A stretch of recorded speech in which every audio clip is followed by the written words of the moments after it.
our new topic now our new topic, that is the elimination.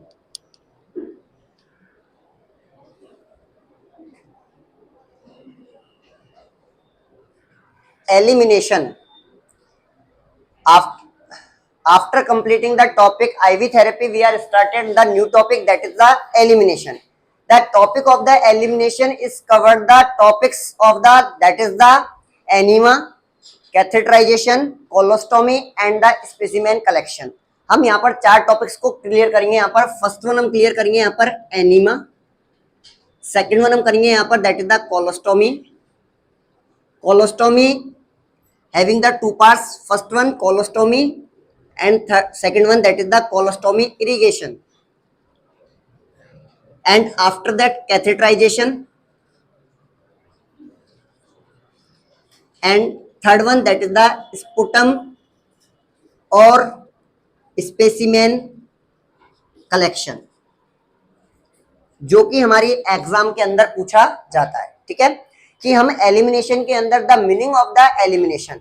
Elimination का मतलब क्या होता है? एलिमिनेशन का मतलब होता है कि हमारी बॉडी के अंदर जो भी कोई प्रोडक्ट अंदर गया है वो हमारे आउटपुट के रूप में क्या होना चाहिए? बाहर आना चाहिए. ठीक है, only there is the elimination is not of the water, there is the elimination of the food which is we are getting, and there is the elimination also the oxygen. Oxygen का भी elimination होता है. जो हम water intake के रूप में लेते हैं उस वाटर का भी एलिमिनेशन होता है. जो हम फूड लेते हैं उसका भी क्या होता है? एलिमिनेशन होता है. जब हम एलिमिनेशन की बात करते हैं तो एलिमिनेशन हमारा जो हमारी पोर्टल ऑफ एंट्रीज बनाई हुई है, जिसके द्वारा हम किसी चीज को क्या करते हैं? ग्रहण करते हैं, अंदर लेते हैं, वो बाद में हमारे आउटपुट के रूप में क्या होती है? बाहर निकलती है.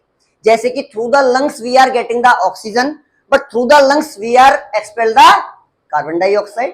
That is the part of the elimination. We are drink the water, but in the form of the urine, in the form of the sweat. That is also excrete. Okay, we are getting the food, but in the form of the feces, in the form of the stool, we are, that is the excrete. ठीक है, तो यहाँ पर जब हम एक normally elimination की बात करते हैं तो normally the elimination is a process in which the we are expel out the waste product from the our body. ठीक है, एलिमिनेशन जो नॉर्मली एलिमिनेशन होता है उसके अंदर क्या करते हैं? हमारे अंदर बॉडी के अंदर जो वेस्ट प्रोडक्ट्स है उनको क्या करते हैं? वहां पर एक्सपेल आउट करते हैं, बाहर निकालते हैं.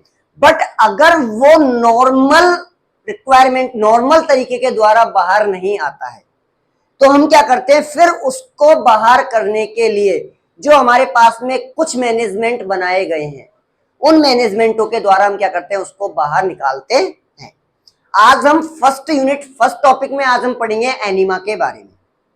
एनीमा में किस टाइप के क्वेश्चंस वहां पर अराइज होते हैं, कितने टाइप्स के एनीमा होते हैं. We are not studying about the academic year. हम यहाँ पर केवल कॉम्पिटिटिव के हिसाब से कि एनीमा के अंदर कौन कौन से क्वेश्चंस कैसे कैसे बनते हैं और कौन कौन से क्वेश्चंस वहां पर होते हैं.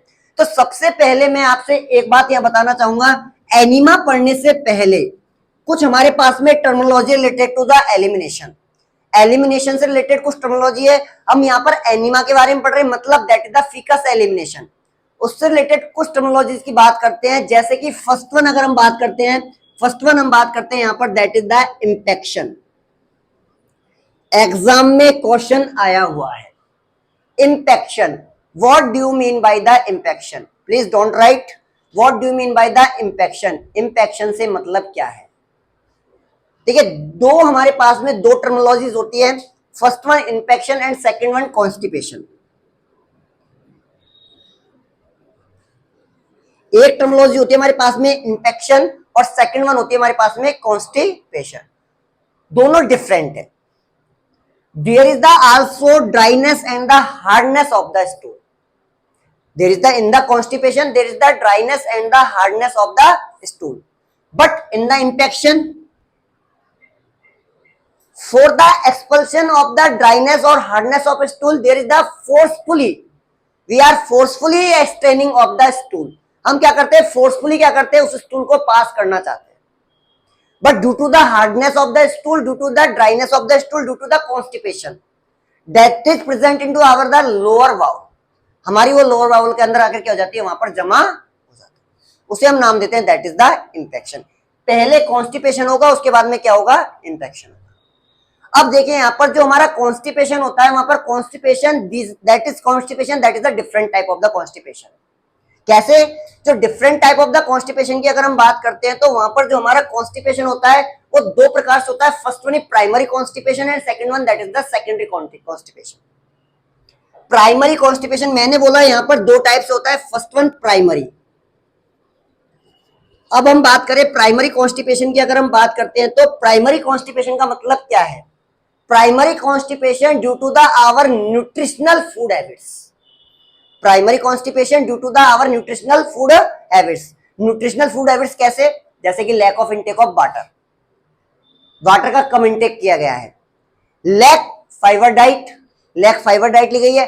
हाई फैटी डाइट, बहुत ज्यादा फैटी डाइट ली गई है। तो वहां पर वो क्या होगा, वहां पर जो भी हमारा क्या है वेस्ट मटेरियल कैसा हो जाएगा, वहां पर कॉन्स्टिपेटेड हो जाएगा। जो भी वेस्ट मटेरियल क्या हो जाएगा, वहां पर कॉन्स्टिपेटेड हो जाएगा। हम उसे नाम देंगे that is the primary constipation. Secondary constipation due to the any disease condition. Due to the any disease condition, किसी बीमारी की वजह से वहां पर पेशेंट को कॉन्स्टिपेशन हो रहा है, उसे हम नाम देंगे that is the secondary constipation.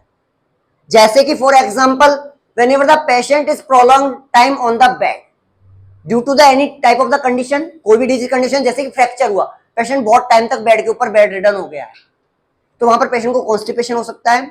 और रीजन क्या हो सकता है वहां पर, और क्या रीजन हो सकता है? जैसे कि that is the peritonitis. Peritonitis में ऐसा होता है वहां पर कि पेशेंट को पेरिटोनाइटिस होता है, पेशेंट स्टूल पास नहीं करने जाता है, वो स्टूल क्या हो जाता है और क्या होने लगता है वहां पर, लोअर बावल के अंदर क्या होने लगता है, जमा होने। कुछ कंडीशंस क्या होती है सेकेंडरी के अंदर, जैसे कि मैंने आपको बताया डिजीज, सेकेंडरी के अंदर मैंने बताया आपको डिजीज, कुछ डिजीज के कारण। Second one due to the neurogenic. Neurogenic का मतलब, जैसे हमने थोड़ी देर पहले बात की थी हमने, neurogenic due to the decrease the intensity of the muscle tone. जैसे कि anal sphincter not open to the due to the lack deficiency of the anal sphincter. Anal sphincter open नहीं हो रहे हैं, ठीक है, उसकी वजह से कॉन्स्टिपेशन हो सकता है, ठीक है। आफ्टर दैट अगर मैं बात करूं यहां पर, तो due to the environmental factor. कैसे? जैसे कि सपोज दैट फॉर एग्जांपल कुछ लोग होते हैं जो कि आउटसाइड में मोशन पास करने जाते हैं, बट आप उनको क्लोज स्पेस में भेजते हो तो they are having the difficulty in the passing the stool. वो धीरे धीरे कैसे होता है, कॉन्स्टिपेशन। कुछ एनवायरमेंटल चेंजेस के कारण, जैसे कि आप अपनी जगह छोड़कर कहीं दूसरी जगह जाते हो, जबकि ऐसा कुछ होता नहीं है कि ऐसा होना है, बट ड्यू टू द, हम उसे नाम दे सकते हैं that is the pseudo constipation. वो हमारे दिमाग के अंदर क्या बन जाता है, एक भ्रम बन जाता है कि मैं दूसरी जगह आया हूं तो मेरा पेट साफ नहीं है, वो मेरे को क्या करता जा रहा है, कॉन्स्टिपेशन करता हुआ जा रहा है। These all are include into the secondary type of the constipation. समझ रहे मेरी बात को? तो इस टाइप से यहाँ पर कॉन्स्टिपेशन को, बट जो हमारा प्राइमरी कॉन्स्टिपेशन होता है due to the nutritional habits, due to the nutritional habits, that is वो कहीं भी हो सकता है, आपको किसी सेकेंडरी के साथ में भी हो सकता है, किसी डिजीज कंडीशन के साथ में भी हो सकता है, मसल टोन के साथ में भी हो सकता है। क्योंकि कॉन्स्टिपेशन जो हमारा, जो हमने खाया है, जो हमने पिया है, वो सब कुछ हमारा किसके ऊपर डिपेंड करेगा, हमारी डाइट मैनेजमेंट के ऊपर। जैसा हम इनपुट लेंगे वैसा ही हमें वहां पर क्या मिलेगा, आउटपुट मिलेगा। Suppose that you are using the solid diet only but there is the no liquid diet, तो धीरे धीरे क्या होता जाएगा वहां पर, वो सॉलिड डाइट क्या होती जाएगी, वहां पर कॉन्स्टिपेशन का रूप, ठीक है। इसलिए हम उसको बोलते हैं that is the primary constipation and the secondary constipation. After that number third term आती है हमारे पास में, कुछ लोग बोलते हैं डायरिया और कुछ लोग बोलते हैं डिसेंट्री। कुछ बोलते हैं डायरिया, कुछ लोग बोलते हैं dysentery. What do you mean by the diarrhoea? Diarrhoea is the, that is the loose stool, that is the, but dysentery include the, that is the dysentery और डायरिया में क्या डिफरेंस है? amoebic loose stool is called the dysentery, amoebic loose stool called the dysentery, मतलब stool with the mucus, stool with the mucus, but only the water discharge, that is called the diarrhea, that is called the diarrhea। तो dysentery के अंदर क्या होगा, वहां पर साथ में म्यूकस वहां पर प्रेजेंट होगा, ठीक है। एक आता है आपका straining of the stool, number fourth आता है आपका straining of the stool. Straining of the stool that means the, whenever patient go for the passing the stool, there is the forcefully he and she pass the stool but cannot defecate. वो अपना क्या करता है, वहां पर abdominal pressure लगाता है, but वो क्या नहीं कर पाता, स्टूल को पास नहीं कर पाता। एक एग्जाम में क्वेश्चन आया हुआ है कि for the overcoming from the straining of the stool which manoeuvre is used, that is the Valsalva manoeuvre, that is the Valsalva manoeuvre. Valsalva manoeuvre में क्या करते हैं, दैट इज द फोर्सफुली, ठीक है, क्या करते हैं, एब्डोमेन के ऊपर क्या करते हैं, वहां पर फोर्सफुली क्या करते हैं, उसको प्रेशर देते हैं, ठीक है। पेशेंट को किसमें बिठाते हैं, नीचे चेस्ट में, that is the Indian toilet position, और इसके ऊपर हम क्या करते हैं, वहां पर दबाव देते हैं, ठीक है। एब्डोमेन के ऊपर क्या करते हैं, वहां पर दबाव देते हैं, जो कि क्या करता है, स्टैंडिंग ऑफ स्टूल को क्या करता है, ओवरकम करता है। अगर पेशेंट को रिपीटेड क्या है, वहां पर स्टर्निंग ऑफ स्टूल है, तो पेशेंट को chances of the which is complication, that is the haemorrhoid, that is the haemorrhoid. अगर पेशेंट को बार बार में क्या हो रहा है, वहां पर कॉन्स्टिपेशन हो रहा है या फिर स्टर्निंग ऑफ द स्टूल हो रहा है, बहुत ज्यादा फोर्स वो बाद में लगा रहा है, तो वहां पर क्या हो सकता है, पेशेंट को हेमरॉइड। तो उन सब के मैनेजमेंट के लिए हम यहां पर पढ़ेंगे एनीमा। नॉर्मली हमने लैक्सेटिव्स दिया, सपोजिटरीज दिया, बट पेशेंट को रिलीफ नहीं हो रहा है, उसके बाद में हम करते हैं, यहां पर यूज करते हैं किसका, एनीमा। अब देखिए यहां पर जब हम एनीमा की बात करते हैं, वेरी इंपॉर्टेंट टॉपिक है, शायद आपको यहीं पे याद हो जाएगा, मैं ऐसा मानता हूं, ठीक है। जब हम एनीमा की बात करते हैं तो enema that is a amount of the fluid, enema that is a amount of the fluid, ठीक है, that is a large amount of the fluid. But हम लार्ज अमाउंट इसलिए नहीं बोल सकते क्योंकि कुछ एनीमा ऐसे होते हैं जिनके अंदर उसका स्मॉल अमाउंट दिया जाता है, कुछ एनीमा ऐसे होते हैं जिसके अंदर उसका क्या किया जाता है, स्मॉल अमाउंट दिया जाता है, ठीक है। तो यहां पर हम क्या कहेंगे, a amount of the fluid which is introduce through the, किसके द्वारा, रेक्टम के द्वारा, through the rectum into the large intestine. भाई कहां पर जाएगा, that is into the large intestine for the purpose of, for the purpose of, देखिए हमने बोला introduce the fluid into the rectum, sorry into the large intestine या फिर colon through the rectum, but वहां पर पर्पस क्या हो जाता है, वहां पर पर्पस अलग अलग हो जाता है। क्या एनीमा का पर्पस केवल मटेरियल को बाहर निकालने के लिए है, वहां पर जो एनीमा का पर्पस है that is not for the cleaning of the large intestine, there is the purpose of the enema for the cleaning of the large intestine, nourishment of the large intestine, medication to the large intestine and for the diagnostic procedures, for the diagnostic procedures, ठीक है। तो जो enema होता है, enema के अंदर हम क्या करते हैं, amount of the fluid that is introduce into the large intestine through the rectum for the purpose of the, first purpose आता है हमारा for the cleaning, first purpose आता है हमारा क्लीनिंग, सेकंड पर्पज आता है हमारा मेडिकेशन, थर्ड पर्पज आता है हमारा नरिशमेंट, एंड फोर्थ पर्पज आता है हमारा that is for the diagnostic. Okay, कि हम एनीमा में के अंदर क्या करते हैं, फ्लूइड देते हैं जो कि हमारा किस चीज के लिए होता है, for the cleaning purpose, for the medication purpose, for the nourishment purpose and for the diagnostic purpose. उसके अकॉर्डिंग यहाँ पर एनीमा को अलग अलग टाइप्स में बनाया गया है, उसके अकॉर्डिंग क्या है, यहाँ पर एनीमा को अलग अलग टाइप्स में बना गया है। इसका क्लासिफिकेशन आपको यहीं याद हो जाएगा, बस थोड़ा सा आपको पेशेंस रखना है, थोड़ा सा इसके ऊपर ध्यान देना है, शायद आप नहीं भूलोगे। जो हम एनीमा पढ़ते हैं वहां पर एनीमा को हम यहाँ पर नॉर्मली 2 टाइप में पढ़ते हैं, लेकिन हम यहाँ पर 3 टाइप में पढ़ेंगे। कैसे कैसे, हम अभी हमने नीचे पढ़ा था कि the purpose of the enema is the for the cleaning, for the nourishment, for the medication and for the diagnostic. उसके अकॉर्डिंग यहाँ पर 2 प्रकार के एनीमा वहां पर हम यूज में लेते हैं, और एक हम लेते हैं डायग्नोस्टिक पर्पस के हिसाब से। एक आता है हमारा यहाँ पे फर्स्ट वन जो आता है वो होता है हमारा इवैक्यूएंट एनीमा,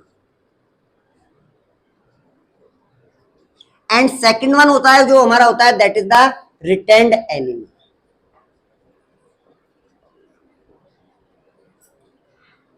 और थर्ड वन जो हमारा होता है वो अलग से होता है, दैट इज द डायग्नोस्टिक। इसको हम डायग्नोस्टिक, इसमें केवल एक इंक्लूड होता है, that is the barium enema. Barium enema, barium is the medicine but the name of the enema that is the diagnostic enema.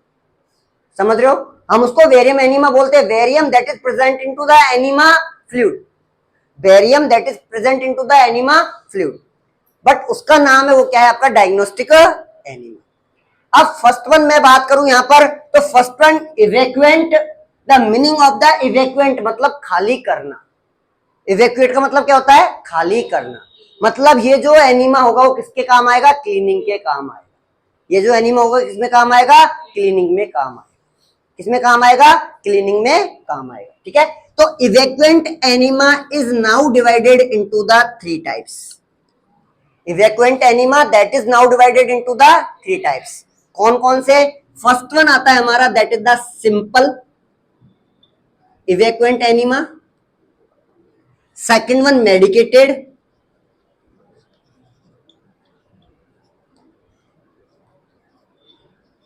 And third one cold enema. First one simple evacuant enema, second one medicated enema, third one cold enema.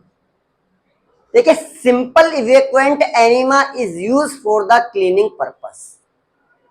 And second one thing, after using the medicated enema और cold enema, after using the medicated enema और cold enema, we should be give the simple evacuant enema. वो मैं आगे आपको बताऊंगा जब हम type पढ़ेंगे कि हम ये सब एनीमा देने के बाद में लास्ट में हमें लार्ज इंटेस्टाइन को क्लीन करने के लिए हमें इवैक्यूएटेड एनीमा देना होता है।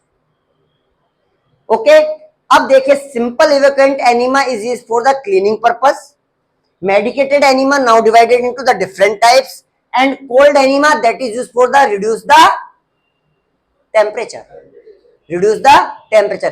जब हमने बॉडी टेम्परेचर पढ़ा था तो उसके मैनेजमेंट में हमने पढ़ा था कि जब हमारा क्या नहीं होता, बॉडी टेम्परेचर रिड्यूस नहीं होता, तो हम उसको क्या करते हैं, वहां पर कोल्ड एनीमा वहां पर देते हैं।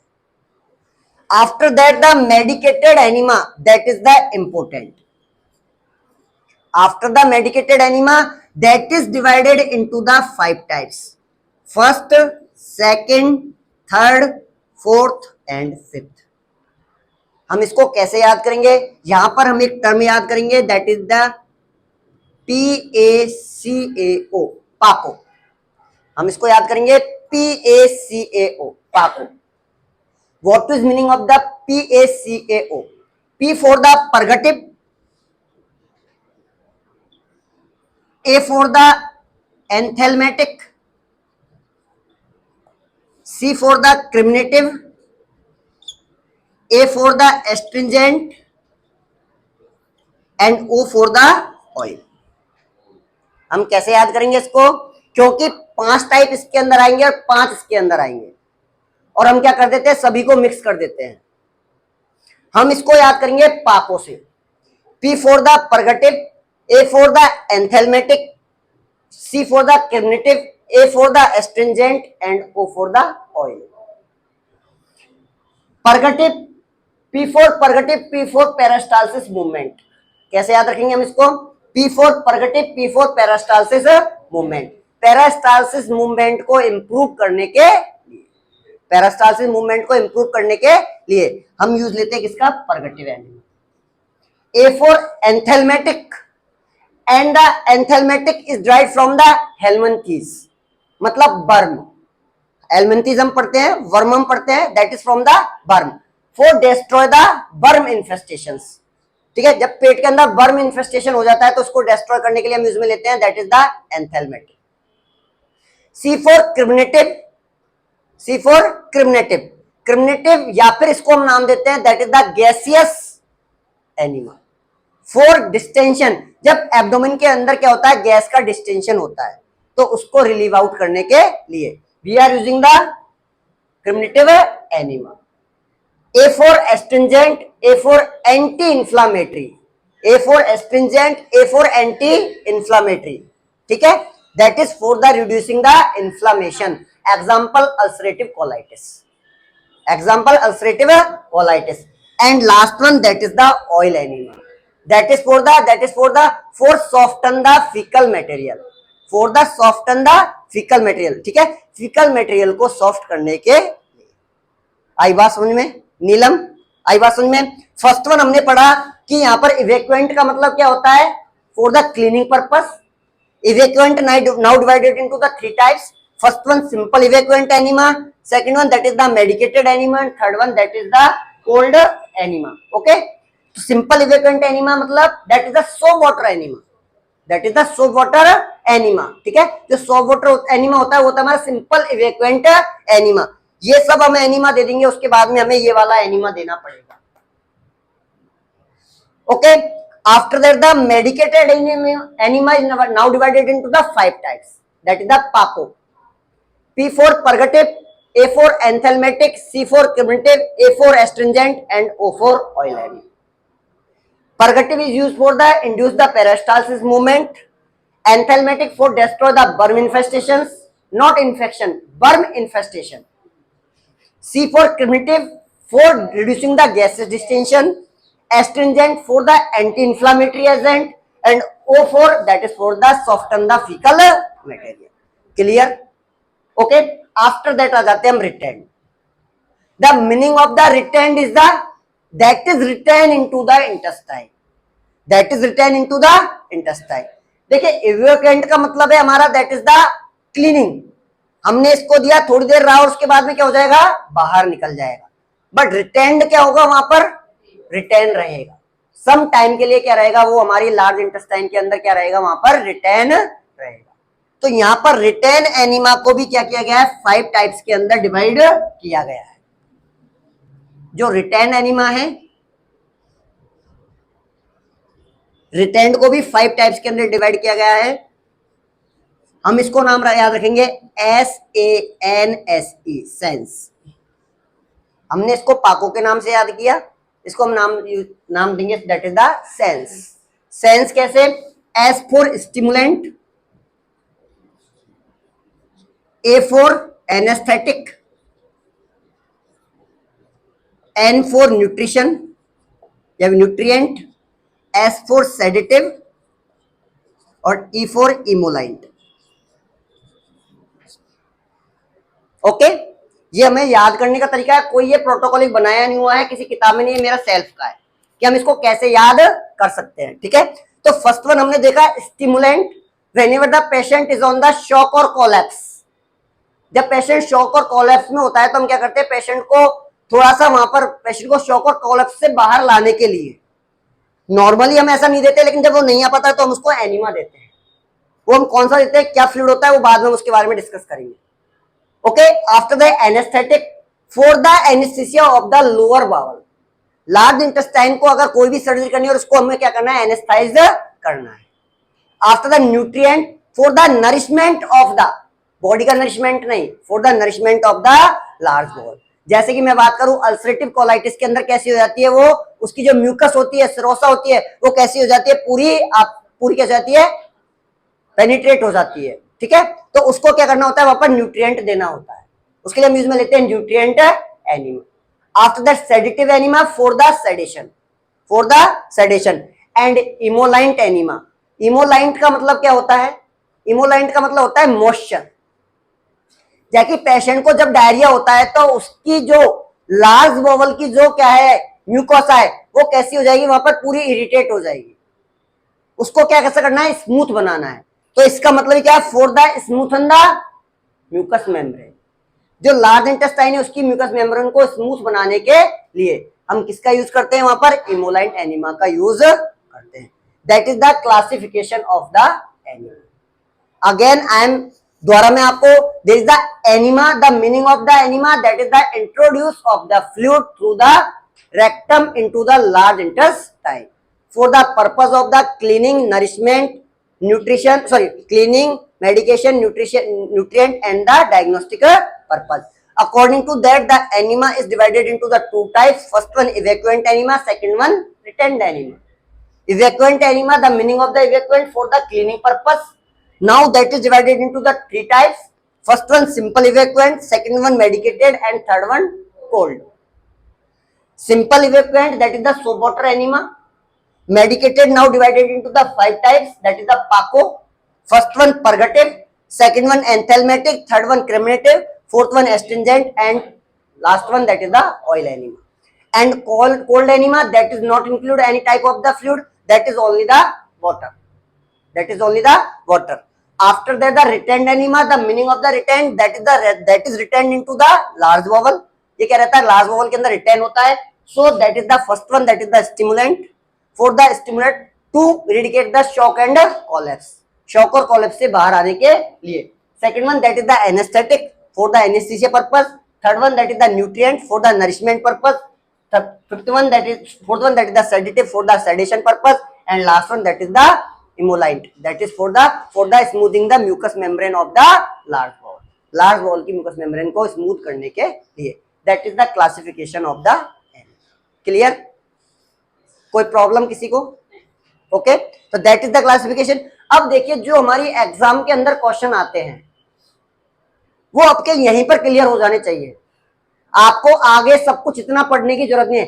जैसे कि आपको पूछा जाता है the amount of the fluid of evacuant enema for the adult. अब जैसे कि हम बोल रहे हैं कि that is used for the cleaning purpose. अगर इसके अंदर कम अमाउंट होगा तो वो क्या क्लीन करेगा, वो तो क्या हो जाएगा, अंदर जाकर रिटेंड हो जाएगा. तो इवेक्वेंट एनिमा का अमाउंट क्या होगा, ऑलवेज ज्यादा होगा, जबकि रिटेंड एनिमा का अमाउंट क्या होगा, कम होगा. But there is the one exception. यहां पर एक अपवाद है. वो क्या है कि in the condition of the oil enema there is the amount is less, but there is the nutrient enema there is the amount is more. Nutrient enema का अमाउंट ज्यादा होता है, बट ऑयल एनिमा का amount क्या होता है, कम होता है. But after introducing to the oil enema we are introducing the simple evacuant enema, so amount is the equal. But in the nutrient enema the amount is more, but that amount is used in the divided dose. Exam में एक question आया हुआ है कि the which type of enema used as a drop method. Which type of the enema is used as a drop method. इन सब में से केवल एक न्यूट्रिएंट एनिमा है जो कि ड्रॉप मेथड के द्वारा दिया जाता है. क्योंकि आप जो न्यूट्रिएंट एनिमा है उसको हम बॉडी वेट के अकॉर्डिंग तैयार करते हैं और उस बॉडी वेट के अकॉर्डिंग हम उसको क्या करते हैं, इन द डिवाइडेड डोज. आप 4 टाइम्स की डोज के अंदर उसको क्या करोगे, डिवाइड करोगे और उसी के बाद आप उसको क्या करोगे, ड्रॉप मेथड के द्वारा क्या करोगे, आप उसको रन आउट करोगे. क्योंकि उसका पर्पस क्या है, नरिशमेंट पर्पस है. केवल एक न्यूट्रिएंट एनिमा किसके द्वारा जाता है, ड्रॉप मेथड के द्वारा जाता है.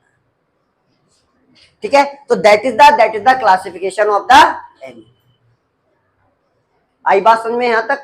कोई problem? No problem. Okay, after that इसके बाद में अगर हम बात करें यहां पर कि और क्या क्वेश्चन है. अब इसके अंदर इनके अंदर क्या क्या मेडिसिन यूज में किए थे, क्या कंपोजिशन होते हैं, जब हम इसका कंपोजिशन पढ़ेंगे तब बताएंगे हम कि जैसे कि सिंपल इवेक्वेंट एनिमा के अंदर केवल सोप और वाटर होता है, लेकिन किस रेशियो में होता है, कितना होता है. हमारा जो पर्गेटिव एनिमा होता है, इस पर्गेटिव एनिमा के अंदर MgSO4 का यूज करते हैं, हम ग्लिसरीन का यूज करते हैं, बट किस अमाउंट में होता है. हमारा जो एंथेल्मेटिक एनिमा होता है उसके अंदर हम यहाँ पर सिंकोना चिप्स का यूज करते हैं, बट कितना करते हैं.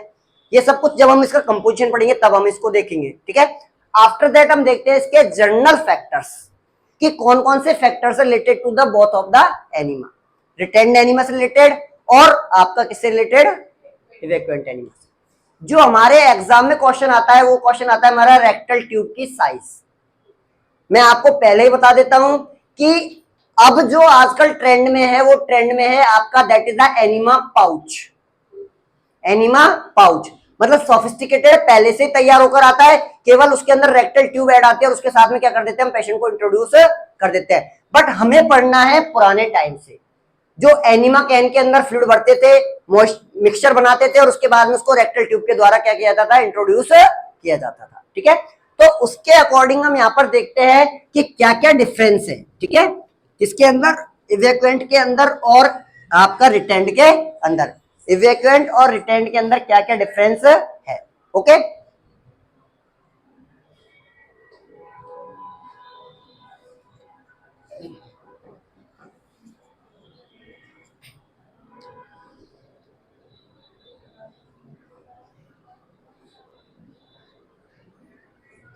यार कौन यार,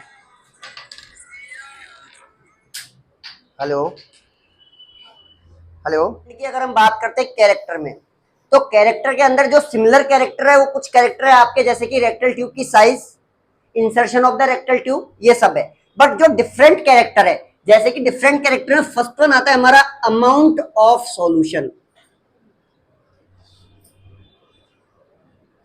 जैसे कि एग्जाम में क्वेश्चन आया हुआ है, for the adult, for the adult the amount of the simple evacuant enema is, the amount of the simple evacuant enema is, ठीक है। तो फॉर द एडल्ट, अगर हम एडल्ट की बात करते हैं तो सिंपल इवेक्वेंट एनिमा के अंदर होता है हमारा that is the 1 pint to the 2 pint,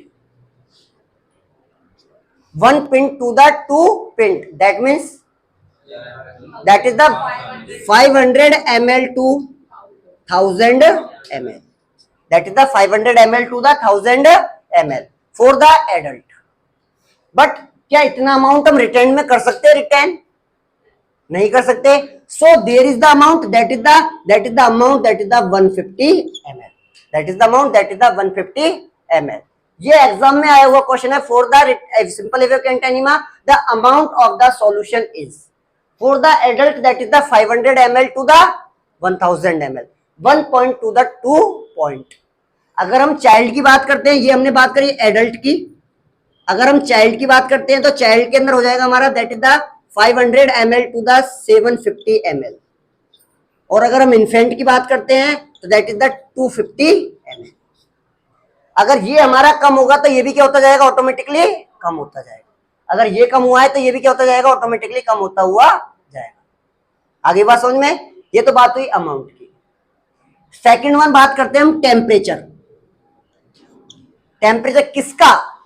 जो सॉल्यूशन हमने तैयार किया है, जो सॉल्यूशन हमारे पास में एनिमा कैन के अंदर प्रेजेंट है, उसका टेम्परेचर, उसका टेम्परेचर कितना होना चाहिए? कितना होना चाहिए? जो हमारा इवेक्वेंट एनिमा है उसका टेम्परेचर हमारा कैसा होना चाहिए?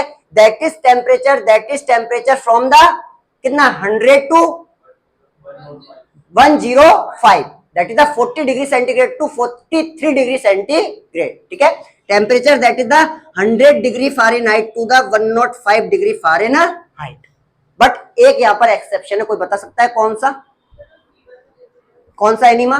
That is the cold enema. Cold enema का टेम्परेचर हम ये नहीं रख सकते। The temperature of the cold enema that is the 90 degree Fahrenheit. The temperature of the cold enema that is the 90 degree Fahrenheit. But the retained enema that is at the body temperature. हम इसको normal temperature के ऊपर क्या करते हैं? यहाँ पर patient को देते हैं। आई मेरी बात समझ में आपको? कि नॉर्मली अगर पूछा जाए कि इवेक्वेंट एनिमा का टेम्परेचर 100 टू 105 तक होता है, बट वहां पर किसका? कोल्ड एनिमा का। और ये कोल्ड एनिमा का ही टेम्परेचर पूछा जाता है, कोल्ड एनिमा का ही temperature up to the 90 degree Fahrenheit तक हम कोल्ड एनिमा का टेम्परेचर वहां पर हम रखते हैं। बट रिटेंड एनिमा हम बॉडी टेम्परेचर के ऊपर देते हैं। इसके बाद में बात आती है, अब आपका हो गया एक तो अमाउंट हो गया, एक टेम्परेचर। थर्ड वन जो बात आती है वो आती है हमारी यहाँ पर height of the enema can. Height of the enema can, height जो होगी, अब देखिए हम सब समझदार है, जब आपको पता है कि हम ज्यादा फ्लूइड दे रहे हैं तो उसकी हाइट क्या होगी? ज्यादा होगी। जब कम फ्लूइड दे रहे हैं तो उसकी हाइट क्या होगी? कम होगी। समझ में आ रही मेरी बात? जब हम ज्यादा हाइट दे रहे हैं तो उसकी हाइट क्या होगी? ज्यादा होगी, और जब कम दे रहे हैं तो उसकी हाइट क्या होगी? वहां पर कम होगी। तो यहाँ पर जो इवेक्वेंट एनिमा की हाइट है, अभी थोड़ी देर पहले मैंने आपको पढ़ाया था, that is the 45 degree and there is the 20 centimetre. क्योंकि अगर इसकी हाइट ज्यादा बढ़ा रही तो फ्लूइड क्या होगा? जल्दी जल्दी किसके अंदर चला जाएगा? रेक्टम के अंदर चला जाएगा, और वो उतना ही जल्दी क्या होने लगेगा? बाहर इवेक्युएट होने लगेगा। इसलिए height of the enema can की अगर हम बात करते हैं तो इवेक्युएंट एनिमा के अंदर जो हाइट होगी वो 45 डिग्री सेंटीमीटर होगी, और रिटेंड एनिमा के अंदर 20। ओके, अगर इनमें से इंचेस की बात करेंगे तो that is the 18 inches and that is the 8 inches. That is the 18 inches, that is the 8 inches, that is the height of the enema can. अब इसी को देखते हुए, क्लीनिंग को देखते हुए, रिटेंशन को देखते हुए वहां पर एक और पॉइंट आता है, that is the position. Position कैसी? नॉर्मली हम एनिमा देने के लिए पोजीशन पढ़ते हैं, कौन सी पोजीशन यूज में लेते हैं? Left lateral position, that is the left lateral position. But after enema the position is the change. अगर आपने पेशेंट को लेफ्ट लेटरल के अंदर रखा तो क्या होगा? जो मटेरियल आपने लिया क्या हो जाएगा? बाहर आ जाएगा। Okay, that is the in the evacuant enema, in the evacuant enema that is the position is the same, but in the retained enema position should be change. क्या हो जाएगी पोजीशन वहां पर? दैट इज द, हमें क्या करना पड़ेगा वहां पर? उसका फुट एंड रेज करना होगा। ठीक है, फुट एंड को क्या करना होगा? रेज करना होगा, जिससे कि वो मटेरियल क्या हो जाए वहां पर? रिटेन, वो मटेरियल क्या हो जाए वहां पर? रिटेन हो जाए। और जब वो मटेरियल का क्या हो जाए वहां पर पूरा कंप्लीट हो जाए, उसके बाद में क्या करेंगे? उसको हम लेफ्ट लेटरल पोजीशन के अंदर क्या होंगे? उसको बाहर निकाल। आई मेरी बात समझ में? कि सिंपल इवैक्यूएंट के अंदर तो हम क्या करेंगे? उसको लेफ्ट लेटरल में रखेंगे, क्योंकि आपको केवल क्लीनिंग के लिए दिया आपने कि गया अंदर, उसने अपना काम किया और बाहर आ गया। लेकिन रिटेन के अंदर तो क्या करना है? हमें लार्ज बॉल के अंदर उसको रिटेन करना है। अच्छा, मैं आपसे एक चीज पूछना चाहूं कि लेफ्ट लेटरल पोजीशन देते हैं क्यों? स्टमक,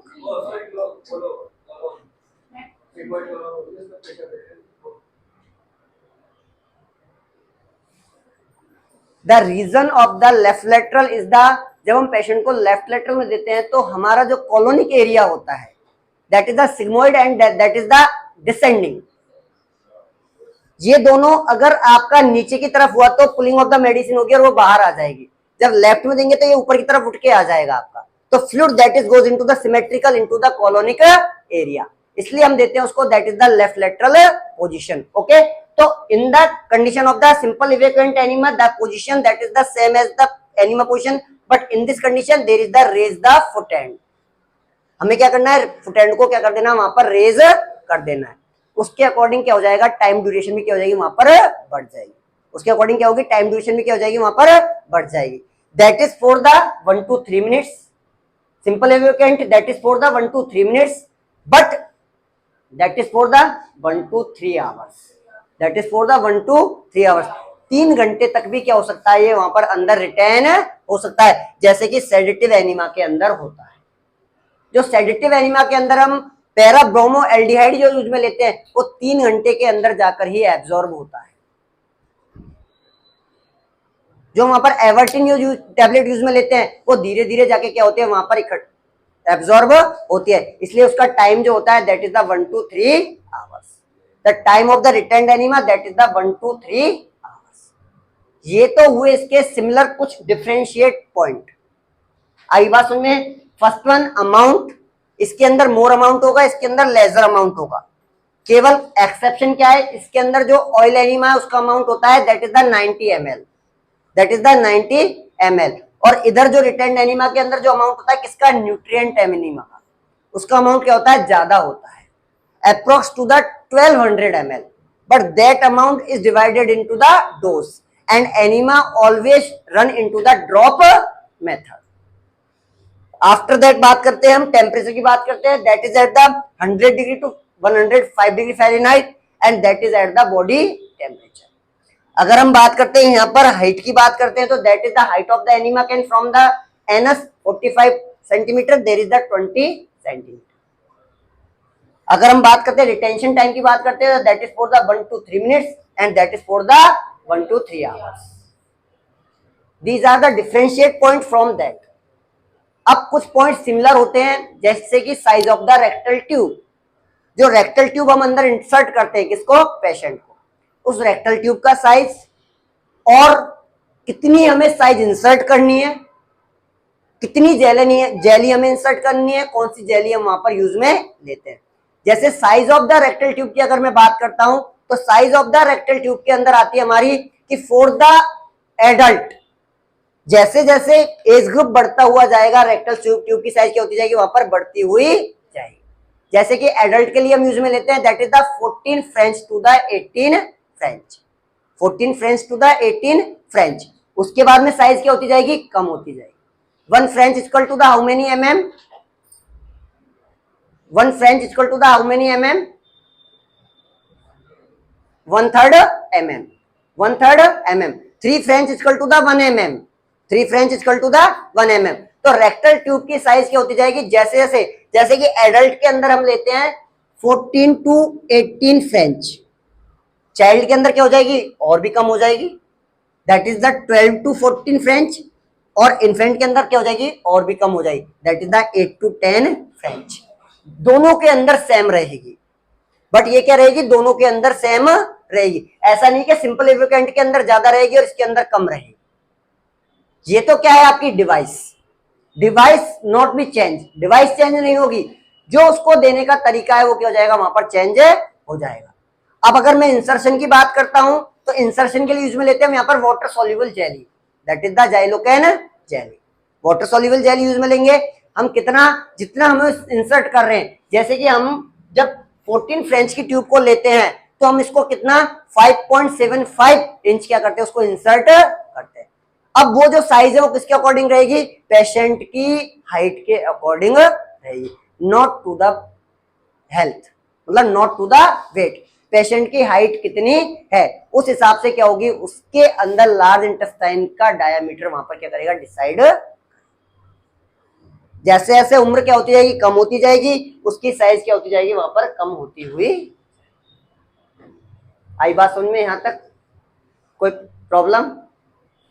नो प्रॉब्लम, बंद कर दो।